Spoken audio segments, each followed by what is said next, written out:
Aprenda a desenhar. Neste vídeo vou te mostrar passo a passo como desenhar a figura humana em estilo cartoon. Assista o vídeo até o fim, reproduza as práticas demonstradas ao longo do vídeo e eu garanto que você estará aprimorando o seu desenho da figura humana. Para aqueles que já sabem como fazê-lo, para aqueles que acreditam já saber como desenhar uma figura em estilo cartoon, a esses eu sugiro que também reproduzam as práticas demonstradas ao longo do vídeo a fim de refinar suas habilidades. Perceba que, antes de mais nada, é importante considerar o tamanho da cabeça. É com base no tamanho da cabeça que estabelecemos tanto a altura quanto a largura do personagem. De fato, todas as medidas, todas as proporções do personagem baseiam-se no tamanho da cabeça, no tamanho total, vertical, também no tamanho horizontal. Esse personagem tem cerca de 3 cabeças de altura.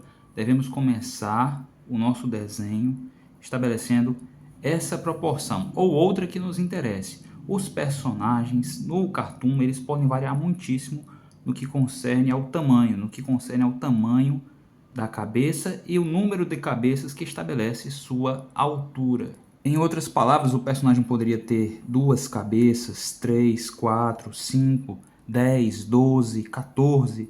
Isso pode ser alterado de acordo com a nossa intenção. Se desejamos desenhar um personagem gigantesco, podemos fazê-lo com 14 cabeças. Se desejamos desenhar um personagem nanico, como é o caso do Batman que vocês viram há pouco, ele pode ter 3 cabeças, 4. A cabeça é muito importante para que compreendamos o tamanho do personagem, tanto na altura quanto na largura. Todas as proporções vão basear-se nisso.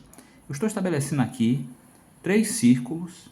Esses círculos foram seccionados por um eixo de simetria, ou seja, um eixo que vai estar dividindo o personagem de forma simétrica, que quer dizer que essas porções, à direita e à esquerda, têm o mesmo tamanho e se encontram à mesma distância do centro do corpo, do eixo de simetria. E isso é um primeiro passo para estabelecer o nosso personagem em estilo cartoon. Eu já decidi que esse primeiro círculo vai abranger a cabeça do personagem. Este segundo círculo aqui dimensiona o tronco do personagem. Você pode, nesse momento, definir esse círculo que representa o tronco com uma meia-lua ou um Pac-Man. Você conhece o Pac-Man? Sim, eu me refiro a esse formato de meia-lua ou de biscoito da sorte, biscoito chinês da sorte. Trabalhar com ele. Aqui abaixo você pode estabelecer uma cuequinha para representar o quadril. E abaixo disso aqui, com eixos muito simples, você pode representar as pernas. Aqui, da mesma forma, com eixos simplificados, você pode representar o braço, os braços, os membros superiores. Se você quiser flexionar as pernas ou os braços, eu sugiro que você ainda trabalhe com eixos, porém terá de gerar um ângulo entre eles, empregando a tal técnica da articulação, da qual sempre falamos aqui no canal. A propósito, você conhece o canal? Se deseja aprender a desenhar, seu lugar é aqui, tá? Pode se inscrever. Esses círculos aqui, ó, vão marcar muito bem os pontos de articulação, ou seja, os pontos em que se encontram os cotovelos e os joelhos. Essa é a estrutura básica de um corpo desenhado em estilo cartoon com aproximadamente 3 cabeças de altura, pensado de forma simétrica. Percebam que ele está em semiperfil.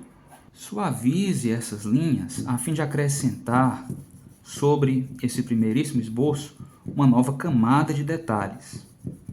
Aqui eu já defini o peitoral, aqui a base da caixa torácica, a lateral aqui, ó, do corpo, o grande dorsal. Isso aqui são oblíquos, tá? Então perceba que mesmo um personagem do estilo cartoon, ele requer algum nível de compreensão anatômica. Você pode sim achatar as batatas da perna, fazer uma coxa sem grande variação de volume, porém convém conhecer também quanto possível a musculatura, tá? As estruturas ósseas e musculares, para poder simplificar aquilo que você quer e evidenciar outras tantas informações visuais. Compreendido? Você já escolheu que personagem você deseja desenhar? Isso aqui é um corpo genérico, ou seja, eu posso transformar esse bonequinho no Homem-Aranha, no Lanterna Verde, sei lá, no Naruto ou no Goku, se eu quiser. É um bonequinho genérico. Por ser relativamente simples, eu vou desenhar o Aranha. Eu vou marcar aqui 2 elipses. Essas elipses eu vou seccionar aqui no topo. Eu vou reforçar o contorno dessas elipses seccionadas. Eu vou marcar aqui um emblema. Vou aqui fazer o corte do uniforme do personagem, o corte das botas, o corte das luvas. Ao tempo que eu acrescento algumas teias extras, eu redefino alguns músculos, ajusto a anatomia, os contornos do personagem, a forma do personagem, aquela desejada. Trago algum traço mais para baixo, outro mais para cima, redefino a largura ou a altura de algumas porções menores e assim vou chegando à versão final do desenho. Uma vez concluído o esboço que você viu há pouco, poderá aplicar o acabamento que melhor lhe aprouver, o acabamento que desejar. Eu particularmente costumo utilizar uma arte final comumente vista na maioria das histórias em quadrinhos. Para isso eu utilizo o pincel, pena de molhar, mas sobretudo canetas de traço contínuo, canetas de ponta de feltro, ponta porosa, como essas canetas aqui, Unipin. Se você apreciou esse conteúdo, eu sugiro fortemente que você assista a outros de nossos vídeos, como este vídeo aí que vai figurar acima. Grato por ter me acompanhado até este ponto. Eu aguardo em um de nossos próximos vídeos. Vamos desenhar!